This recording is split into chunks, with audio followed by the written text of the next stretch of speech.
How was your last sales call? Did you close your last deal? Now, have you found yourself in a sales call before? Went through your entire presentation, got to the end of it, and the answer that you received, which is a no, was not the answer you were anticipating. Now you're scratching your head, trying to figure out how did we get here? How did I lose that deal? Now, if that sounds anything like you, in this video here, I got my good friend Jerry Luna. We are going to sit down and dive through some of the important things you should be doing in your sales call. And my question to you is, are you asking the right questions? That's right. Thank you so much for having me, Richard, once again. The most important thing is to ask the right questions. By asking the right questions, you can make anything go your way. Whether you're trying to get a date with a girl, whether you're trying to close a sale, whether you're trying to make something happen in the world, you first have to start with asking the right questions. Absolutely, absolutely. It all starts with the questions. All right, guys, welcome back to another video of the foundation, joined by my good friend Jerry Luna. So we're going to break it down today and make sure next time that you're in your sales call, you're well equipped and well prepared by going through some of the tips and the tricks that we use during our sales call to make sure that we are getting more yes than we are getting no's when we get to the final close. All right, Mhm. Jerry. So, um, now going over some of this here, I mean, you've been in the sales field for a very long time, yes? Yes, yes. Everything in life is sales. According to Brian Tracy in The Psychology of Sales, every interaction, you're selling yourself, you're selling a product, you're selling an idea, you're selling a sequence of actions to happen. You're creating a future by asking the right questions. So yeah, absolutely. Asking the right questions is super important. And I know being in the agency space, skipping discovery, like not asking the right questions is going to make the client or the prospect not feel understood. And as we both know, people buy when they feel understood, when they feel heard, when they feel that connection with you that you have their best results, best intention in mind. And how would you go about asking the right questions, Richard, when you're, selling insurance? Yeah, no, absolutely. So, I definitely agree with you that not asking the right questions, I mean, you can lose the trust of your client. They feel like you are not an expert in the field, and you should be positioning yourself as an expert, and the expert asks all the right questions, right? So we go about it. Of course, we have a pre-built presentation script, but one thing you did mention in a previous podcast of ours that learning information about your client is super important. So you can ask questions based on the knowledge that you know beforehand. And I think it's also important to have a list of questions that you ask everyone. The same list of it for insurance agency. It doesn't really change. It's all about your What finances. what are some of the questions that you ask during the discovery phase of your sales calls? Well, okay, so it depends on why the client is sitting down with you or what is the type of meeting that you're sitting down with or what is the type of sales call. Is it an annual review? Is it a review of the insurance policy? And by the way, if you're an agent or agency owner, you're not teaching your agents to do annual reviews. You are sorely, sorely losing and missing out on an important chance to make a sale. Life changes for everyone. So should your finances, and so should your insurance benefits there as well. So first, we decide, okay, if it's a sponsor, if they requested information, or if it's an annual review. Now, going off of some of the questions we always start out with is what is your goal? What's your goal? What is the point of this? What are you trying to accomplish? Are you trying to protect your family, or are you trying to build a future? Right? Hmm, that's a good Um, one. so when you're deciding, a person sees your ad, sees your YouTube video, whatever the case may be, and decide to opt in or request more information, now you have to ask them, what made you do that? Are you Hmm. trying to protect something or are you trying to build up to something. And how you structure the deal or how you structure their benefits completely changes based on that answer. One I is totally agree. left and one is right. Exactly. I start off my sales calls the exact same way, just like you said, because the first thing I want to know is why are you here? So the first thing on the sales call is, 5 minutes or less of rapport. This is based off of the research I've Hmm. done. So, hey, how's your daughter's wedding? Hey, how was your vacation? That's yesterday. I always start off with a little bit of rapport building, and after that, I set the frame, which is you're going to agree to the next 30 minutes of this call. And this is going to be the context. I say, oh, well, thank you for jumping on the call. How these calls go. So I'm going to ask you some questions. I want to make sure that it's the right fit before I start offering this or that. Does that sound fair? I get them to agree. Okay, great. And then I ask them, why are you here? What motivated you to book a call with me today? If they try to not to weasel out of the question, I always try to bring it back and say, "Oh, well, if they don't answer the question, I'll try to bring it around and say, okay, well, I'm sure you booked a call for a reason. You're not just jumping on calls to get information. Well, what are you trying to achieve?"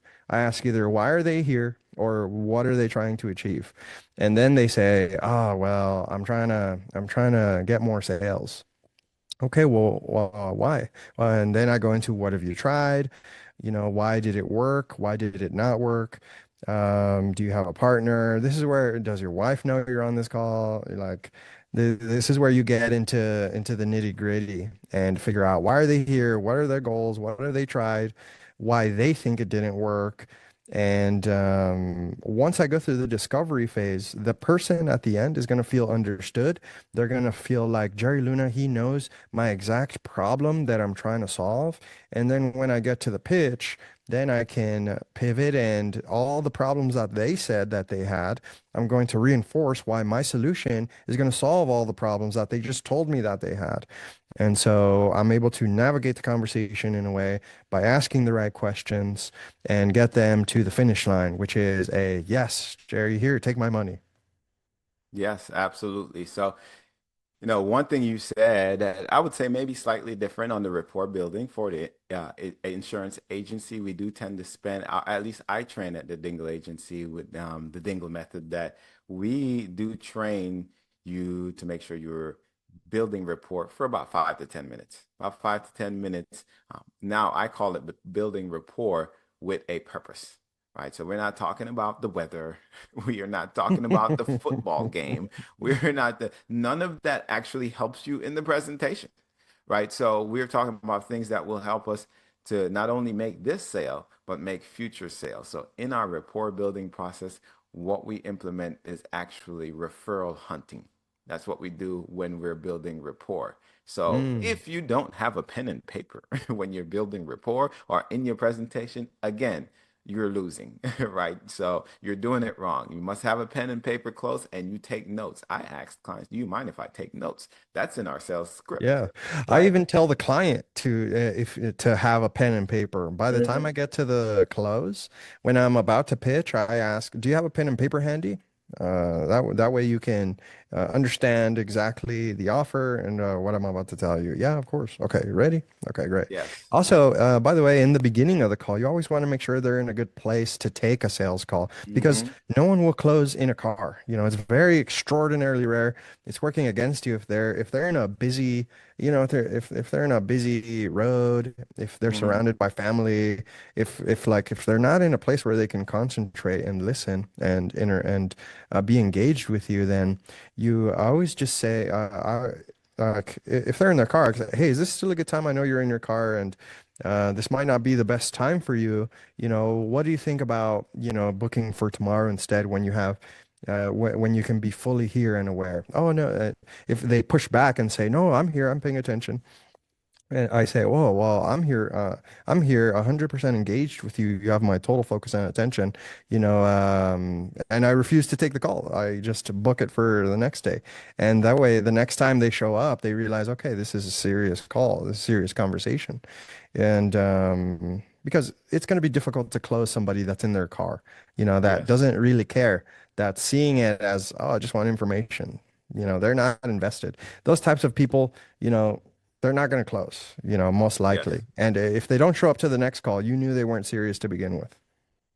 Yes, no, absolutely. I totally agree. And I mean, we close based on certain different criterias. We close based on your your income. We're going to ask you for your bank account information, your driver's license, your That's social after they say security yes, though, right? after they After say the yes. close. So if they're not in an area that you feel like they have that information ready to provide that, then you shouldn't be going ahead with the call because again, you are here to close the deal. That's what you're in the meeting for, is to close the deal, right? So do not put yourself in a situation where, okay, I'm okay with not closing the deal today, right?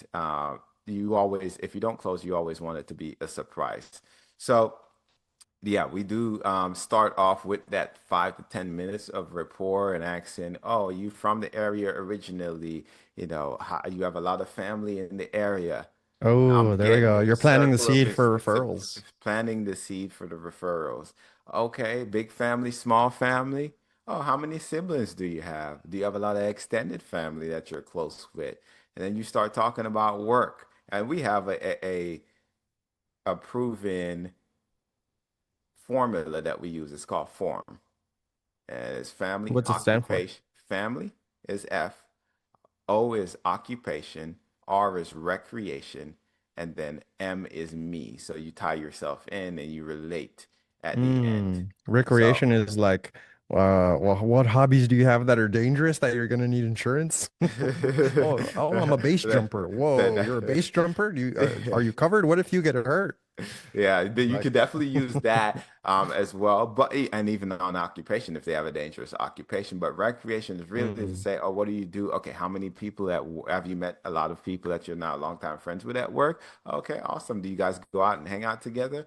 Okay, so you're mm. getting a list of people, and you're not writing down names at this point. You're okay, 5 people at work, Yeah, four brother, sister, siblings, you know, occupation. uh, 3 cousins or whatever, best friend.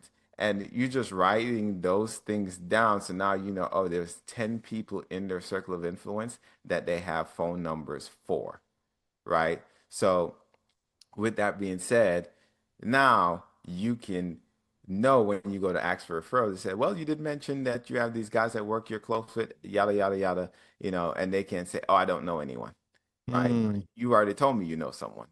yeah, So exactly. the rapport building is super important in the beginning. So that's interesting. So in the first 5 to 10 minutes, you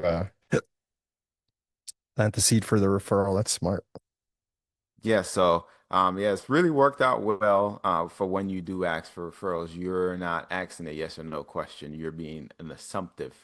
You're assumptive referrals. You're basically, I already know that you're gonna give me this referral, so Hmm. therefore X, Y, Z, and then that's how Yeah. you're wording it and asking it. Now I In did the want in to the kiosk, I would do something similar. Oh, do you know anybody in your family that also has pain? Does it run in the family? What about your mom and dad? Do they have knee pain too? And they'll be, oh yeah. And I wouldn't be asking for referrals. I would just beef up the sale. Oh, yeah. you said your mom and dad have pain, and you do too. I have a buy two get one free, and I'll throw in this for free too. Mm. It'll just beef up the sale. Yeah. Uh, Of course, it's different for an agency. Insurance is a little bit different than marketing. But I do want to ask, why is it risky to offer the same product, whether you're an insurance agent offering the same insurance plan or you're a marketing agent offering the same plan that you offered the last client? Why is it risky to offer the same product to every client without asking deeper questions about their particular situation?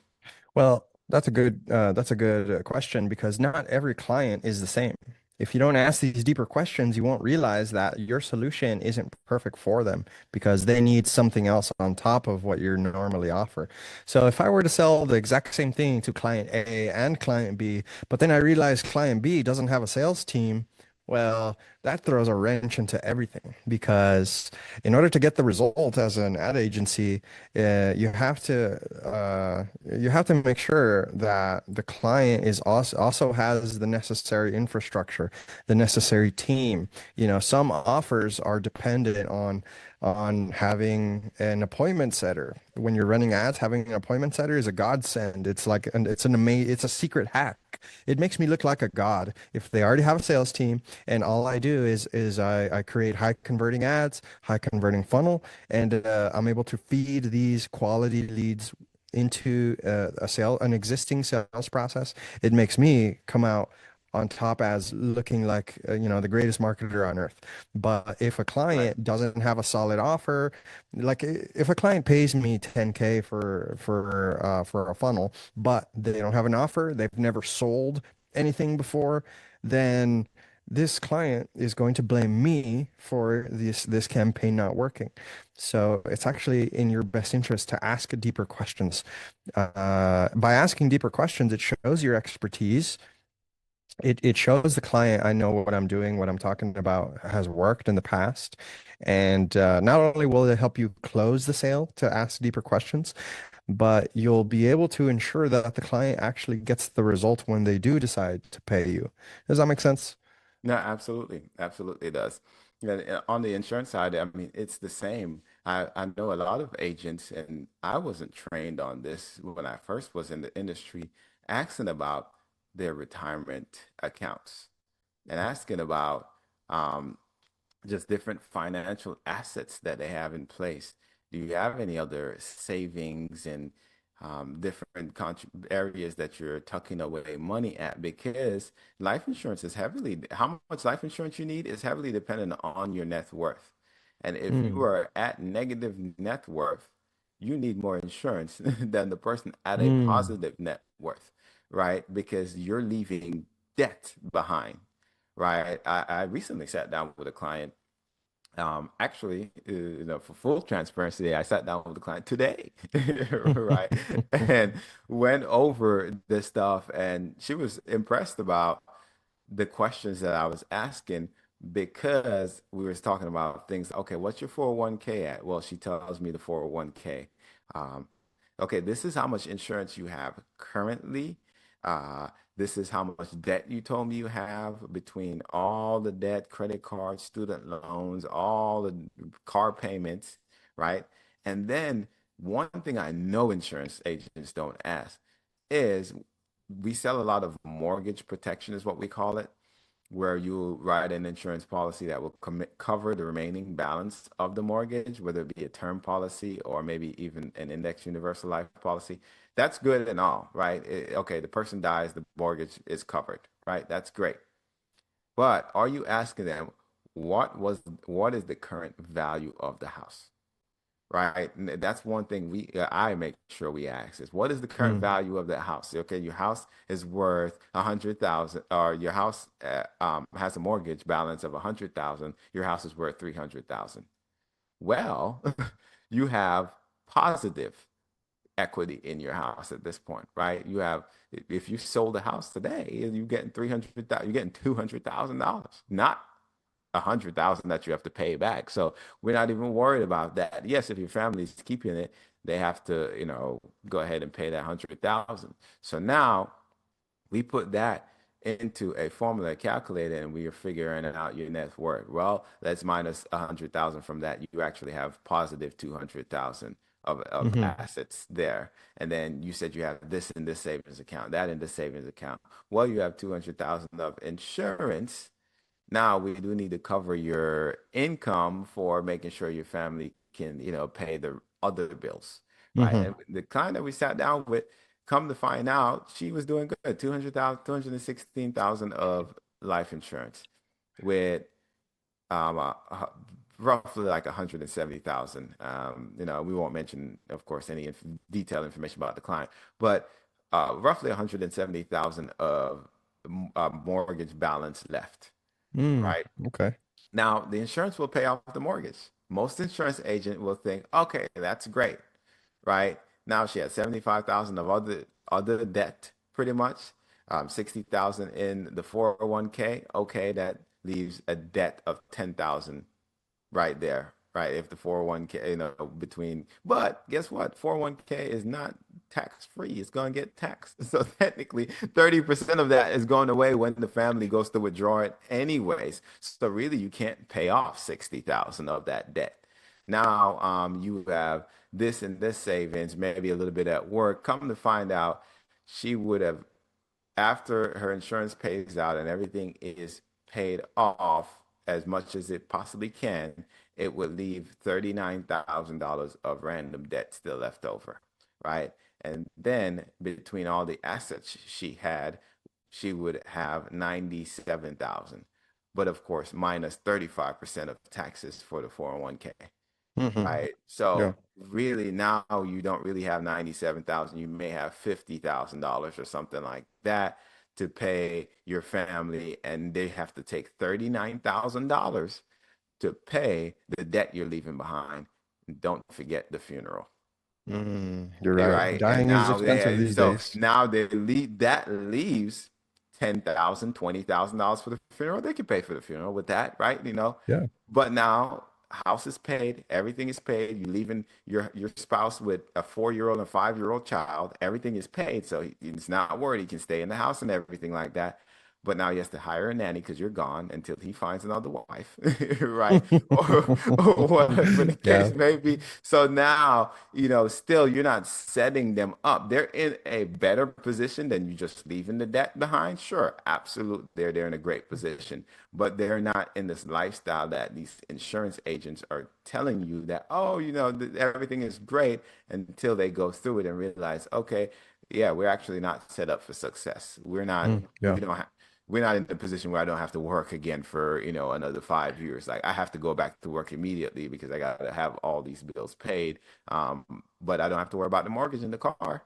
It's so Like, true. It's yeah, almost never a one size fits all. no, It's very, absolutely. especially in insurance and even in the agency space, no two businesses are going to be exactly the same where they have the exact same assets, you know. Um, there's businesses that do hard qualify to make sure that, okay, you have to be, I sell to gym owners with 5 employees or more, that as an example, with a Hmm. facility of this many square footage, right? You could be very, very exact with the person you're looking for. But typically on a sales call, you want to ask these questions to find out if they're the right fit for the offer. In this case, it would be consulting or agency offer. And by asking those deeper questions, you find out if the offer is even good for them or not. It could be that they're not ready for ads. So in a lot of cases, I'll talk to people that want ads because they want more sales, but they just started their business yesterday. And these kinds of people, they're going to fail with ads because they don't have a proven offer. They don't even have a good sales process. They haven't even closed anybody yet. So in those instances, asking these kinds of questions is so important to qualify the client to make sure that they're a good fit. Otherwise, if they pay you, but they're not a good fit client, then that's bad news for you, the agency owner, and it's bad news for the client. So it's in your best interest and the client's best interest to dig in to their finances. How much are you currently making? Oh, I'm making 5K per month. Okay, well, that disqualifies you. You can't afford ads. You can't afford a service fee, you can't afford ads. If the client is doing 100K a month, okay, this person, they have a successful offer. They have a proven offer. They have a sales process that's converting. So all they need is just more leads. Well, that's the perfect client, and they can afford a service fee, and they can afford ad spend. They can afford to invest in their business. So Yeah. it's pivotal to ask these deeper questions. Absolutely. Now we would move on to question two, and I believe we answered this and kind of jumped ahead and answered this question already. Uh, But we kind of did, yeah. yeah, what are some of those simple questions that you ask to really understand what my client's needs are, and how does these questions change the direction of your conversation? And we kind of talked about some of the questions that, of course, we asked. Now, is there any extra questions that you asked on your side there, Jerry? You feel like we Well, didn't again, we focus kind on? of covered this, but to reiterate, I always ask, well, why now? What changed that you want to move forward with advertising right now? And they'll tell you, oh, it's because, something came up, this happened. You always want to ask why now. you know. And how important is this to start right now? It's Hmm. important. It's important to me to do this right now because X, Y, Z, because my daughter's going to college. I need to unlock more revenue in my business. I need more sales, you know. So that way you have an emotional anchor. So it's important to ask, well, why are you here? You know, why now? Why now Hmm. instead, and if they're already running Facebook ads now, they want YouTube ads. Well, why? You always want to get to why they're wanting to make more sales. You know, there's typically an emotional reason why people are motivated to take action.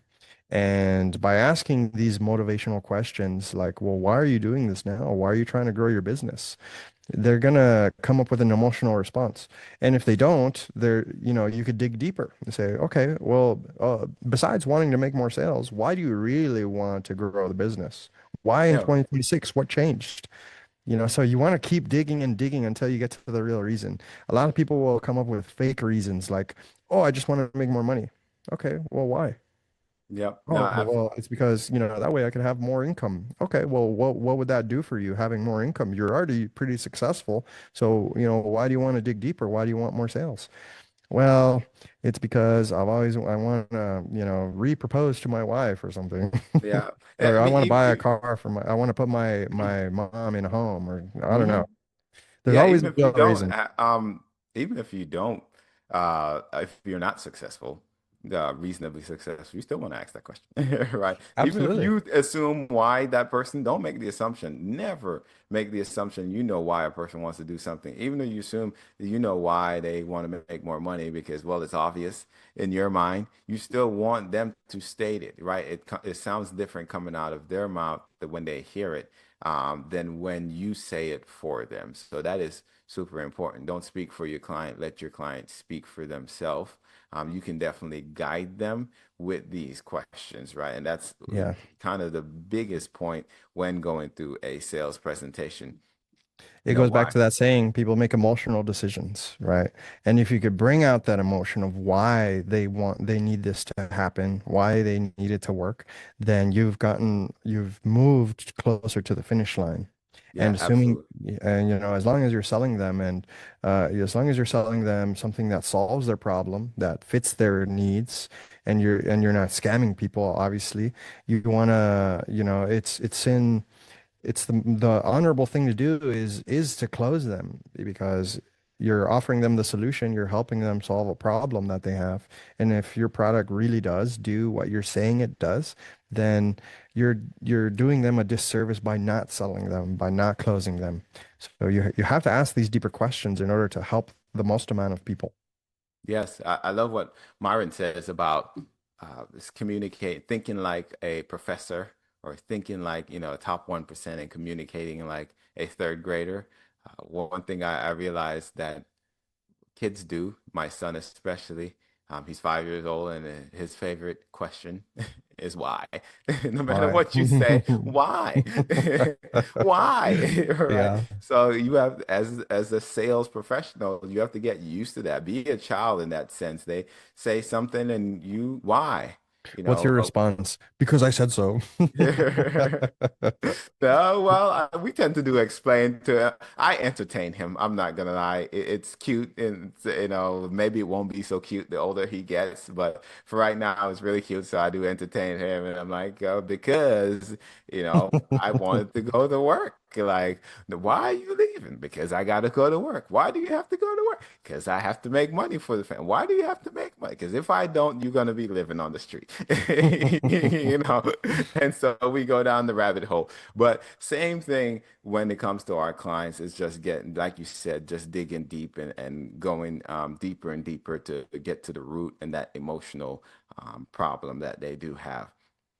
Now, moving on to question four, because I know we answered question three, which question three is, can you think of a time when one extra question made a difference between losing and winning a client? Actually, this is a good one.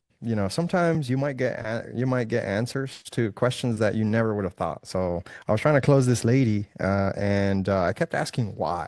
I was trying to dig deep, and then I got to, and then she said something out of left field. She's like, "Well, the reason I really want to do this is because I want to conserve giraffes in Africa. I want to start a nonprofit. That's my ultimate goal." I was like, "Whoa, this came out of left field, you know?" So all of a sudden, what do I do with this new piece of information?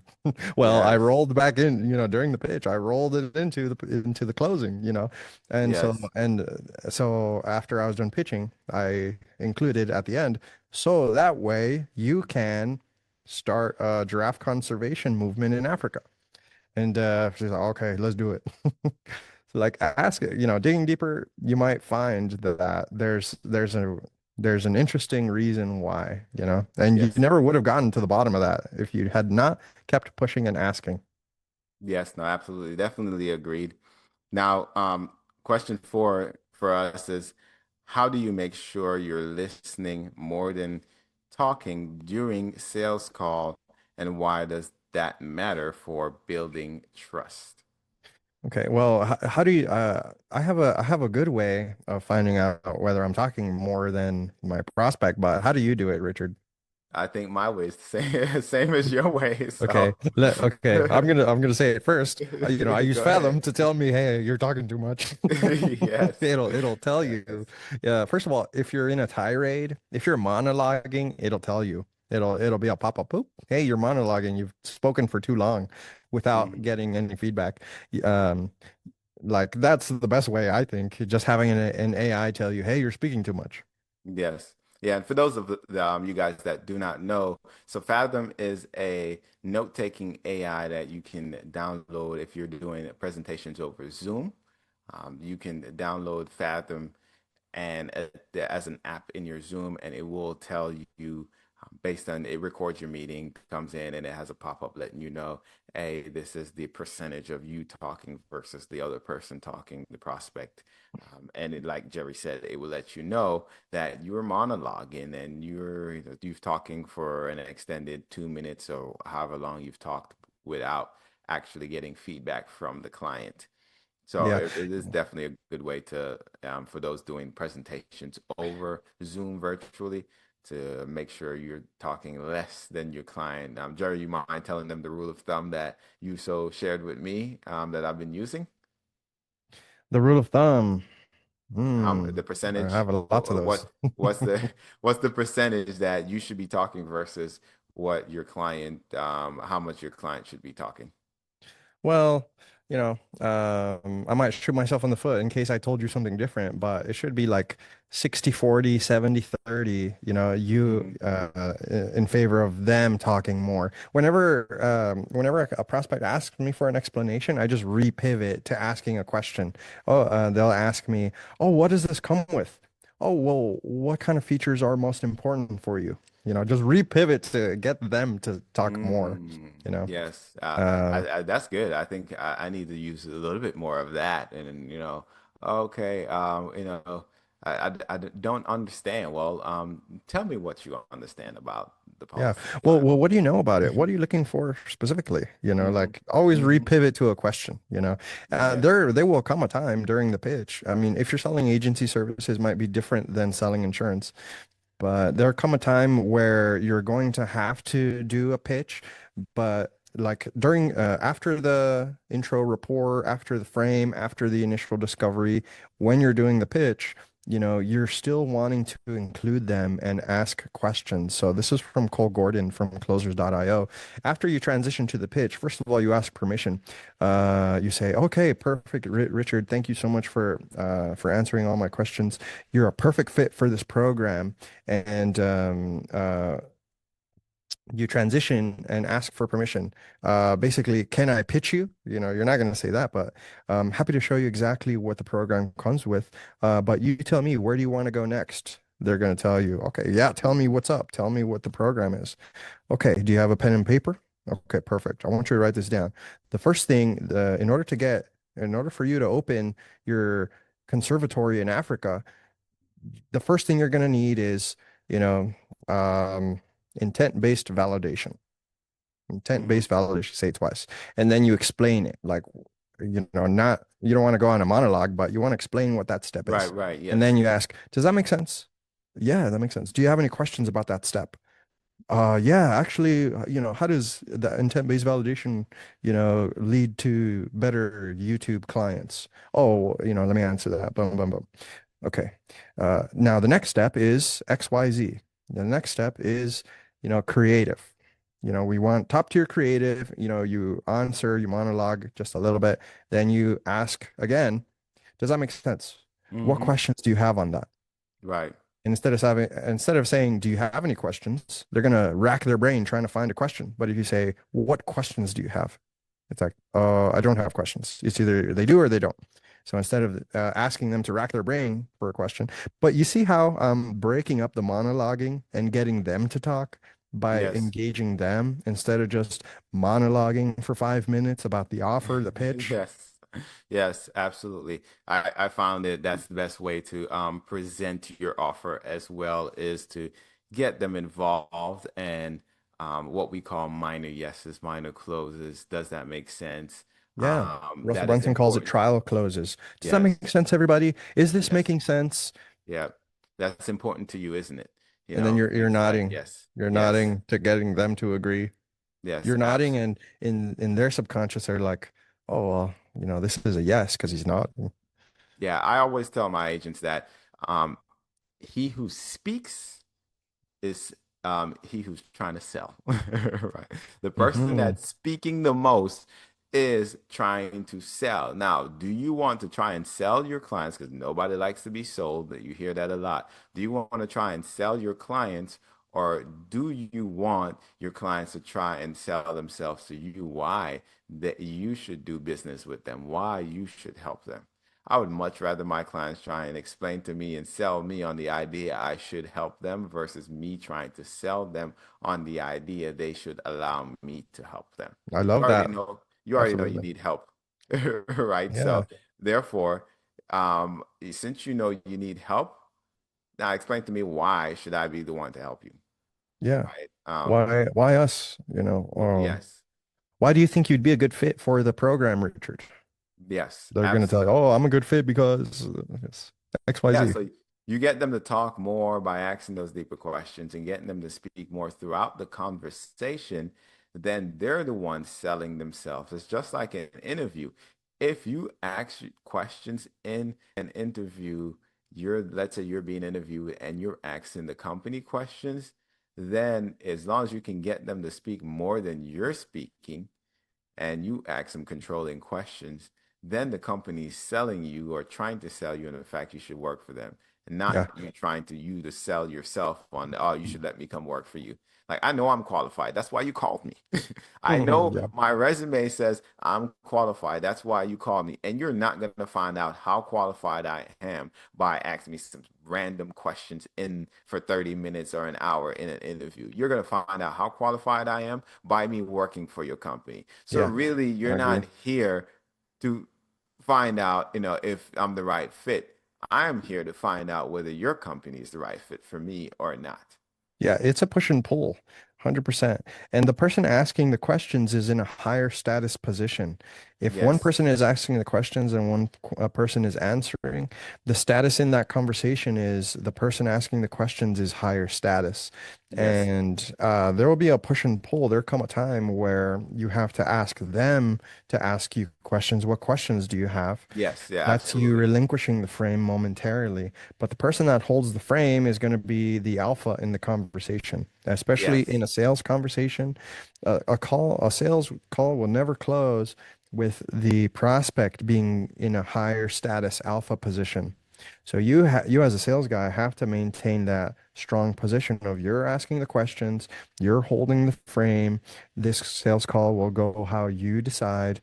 If the prospect comes on a Zoom call and starts asking the questions, not answering my questions, being uncooperative, I call it out and we have to reset the call. I restate the frame. Well, I totally get that. I'm happy to get into that. Reset the frame. How these calls are gonna go is I'm gonna ask you questions. I don't know if you're a good fit yet. So that's why it's important that I ask these questions first.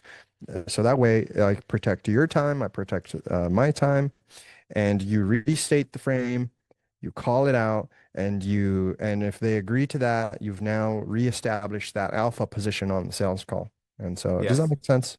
that does. Want to wrap it up. I believe we were on question 4.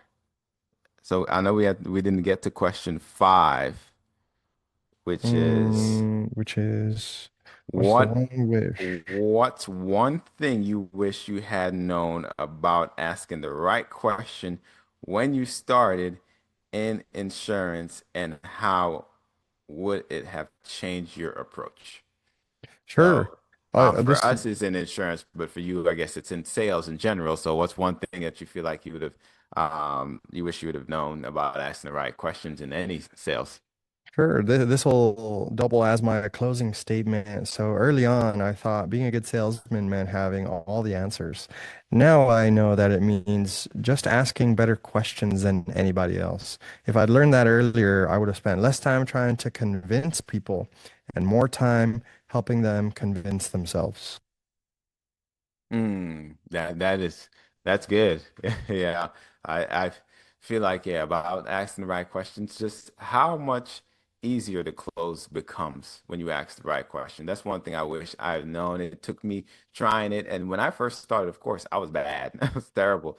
You know, you don't say the question with confidence, and so you feel like it's not working. You go back to your sales trainer. Oh my gosh, it's not working. But when I became confident and knew what I was asking, knew why I was asking it, the close just became that much easier. Hmm. It just now when you go to the close, all you're doing is referring back to all the things that you've spoke about in the presentation. Well, Jerry, you mentioned this. You mentioned this is important to you. You mentioned this is important to you, and so now you have an easy explanation for why you're offering what you're offering. And if it walks like a duck, quacks like a duck, then it must be a duck. If it looks perfect, if it's a perfect fit, tailor-made suit for you, right? Then let's close the deal. Right? Why not say yes? And so if you ask the right questions, you'll find it's very easy. It is not hard at all for your clients to say yes to you. This will increase your close percentage. What would you say, Jerry? At least by another percent, or probably another 10. If you're not asking the right questions right now, your close percentage is probably pretty bad. So if you ask the Exactly. right questions, guaranteed your close percentage will go up at least to a decent, percentage depending on your industry. But for insurance, I know, a 30% close ratio is somewhat decent. If you're at a 30, you should be at a 40 with asking the right Yeah. questions. By orders of magnitude, your close rate will improve just by asking the right questions and digging deeper. Don't be afraid to ask why. When they give you an answer, ask why and dig deeper into that specific answer. Ask them to reiterate, and you'll uncover the real truth.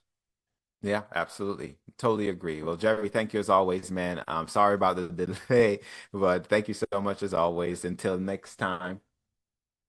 All right. Peace, guys. Peace.